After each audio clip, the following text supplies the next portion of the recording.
So, mambo vipi? Naamini kabisa kwamba uko vizuri sana. Once again, naamini kabisa kwamba uko poa.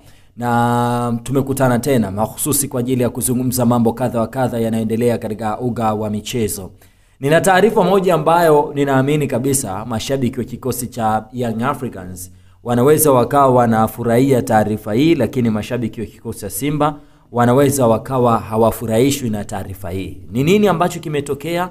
Kubwa zaidi ni majira ya saa 11:30 kwa saa za Afrika Mashariki, kupitia ukurasa wa Ikulu mawasiliano kumradhi, ilipostiwa picha moja ambayo ni kama vile ilistua watu wengi, na baadhi ya watu wakaanza kuona ni kama vile labda kunaweza kukaa kuna moshi mweupe kuelekea mchezo wa June 16 mwaka 2025. June 15 kumradhi, mwaka 2015 mwaka 2025. Jamani, nani amenishikilia mpaka mimi nakosea hivi? Kwa nini nimekuambia hivyo? Kwa sababu ilipostiwa picha ambayo umewahi kusikia ile kauli mtu anakuambia picha moja maelezo lukuki. Sasa ndicho ambacho kilitokea.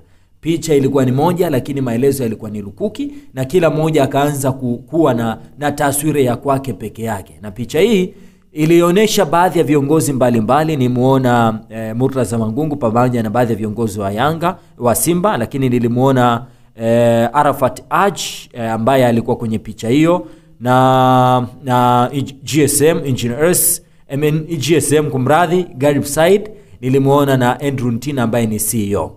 Na hapo chini wakaandika maneno yafuatayo: Rais wa Jamhuri ya Muungano wa Tanzania Mheshimiwa Daktari Samia Suluhu Hassan akiwa kwenye picha pamoja na viongozi wa timu ya Simba na Yanga mara baada ya mazungumzo na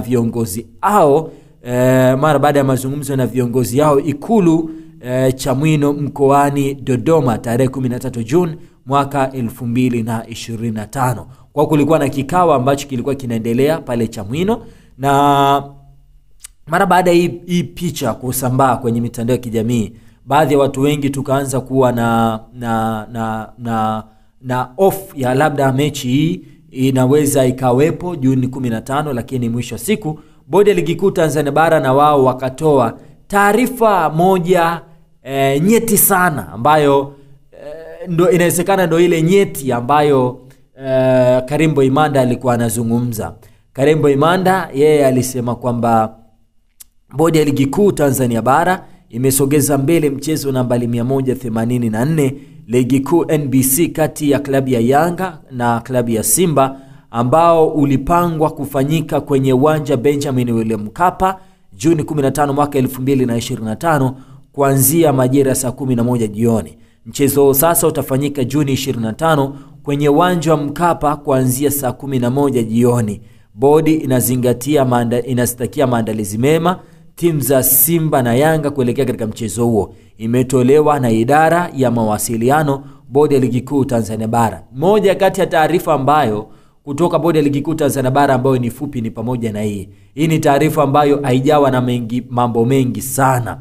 Hapo sasa chini ndipo ambapo meseji zilikuwa ni nyingi za watu, hususan watu wa Young Africans wakionekana kuwa na furaha sana, kwa sababu inawezekana hii ni taarifa ambayo wao imewafurahisha, kwa sababu hii ni demands. Sasa hii issue inaweza ikawa inatafsirika kwenye mambo makubwa mawili. Jambo la kwanza, Young Africans wameshinda vita yao. Hilo ni jambo la kwanza. Kwa maana ya kwamba moja kati ya vitu ambavyo Young Africans wale demand ni Bodi ya Ligi Kuu Tanzania Bara isogeze mbele mchezo wa Juni 15, lakini pili wakahitaji matakwa yao manne yazingatiwe. Takwa la kwanza ni katibu mkuu TFF Wilfred Kidao kujiuzulu. Takwa la pili ni CEO wa Bodi ya Ligi Kuu Tanzania Bara Almas Kasongo kujiuzulu. Na takwa la tatu ni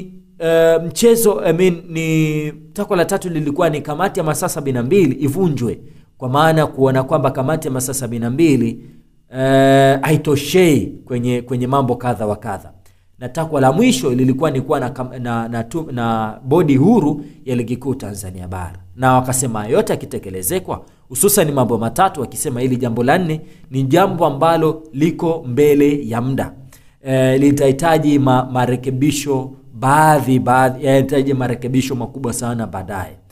Na ni kweli imetokea. Hatuna uhakika kama matakwa ya Young Africans mpaka sasa yameshatimizwa. Ijapokuwa moja kati ya kitu ambacho tunakisubiri kwa hamu ni reaction ya Simba pamoja na kikosi cha Young Africans mara baada ya hiki kitu kutokea. Je, Young Africans watasemaje mara baada ya hili swala kutokea, na Simba Sports Club watasemaje mara baada ya hili swala kutokea?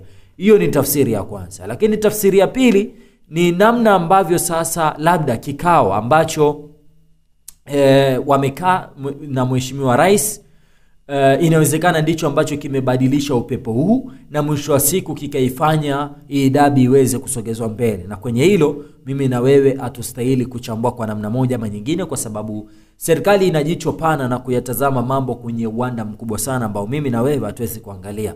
Labda wameangalia kwamba hii mechi ikichezwa tarehe 15 Simba wakaenda, itatokea vuta ni kuvute na mambo yatakuwa mengi.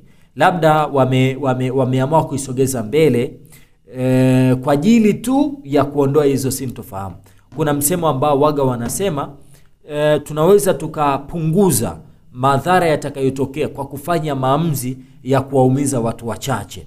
Na kwenye hili inawezekana wapo baadhi ya watu ambao wataumia na maamuzi haya yaliyotolewa na Bodi ya Ligi Kuu Tanzania Bara, lakini inawezekana ni kwa ajili ya manufaa ya taifa zima.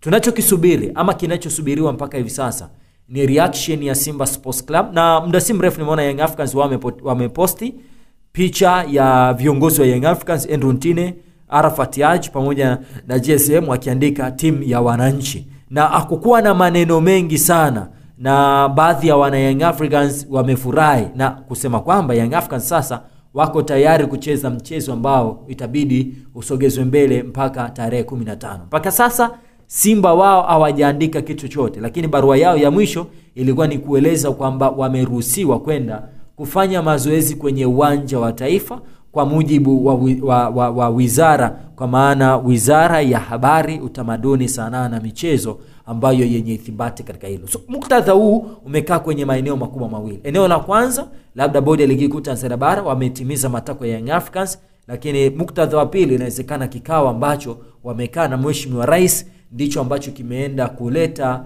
hii hali ya utulivu ambayo mimi na wewe hivi sasa tunaiona. Ninaamini hata wewe mwenyewe una jambo kubwa sana la kuzungumza. Si mbaya ukaniandikia hapo chini katika comment, nitasoma comment yako hivi sasa na utakuwa umefanya kazi iliyo nzuri zaidi. Mimi naitwa Almachus Boniface Kanyase. Usisahau kusubscribe, kucomment, kulike na kushare, kwa sababu utakuwa umefanya kazi iliyo nzuri sana. Asante, bye bye.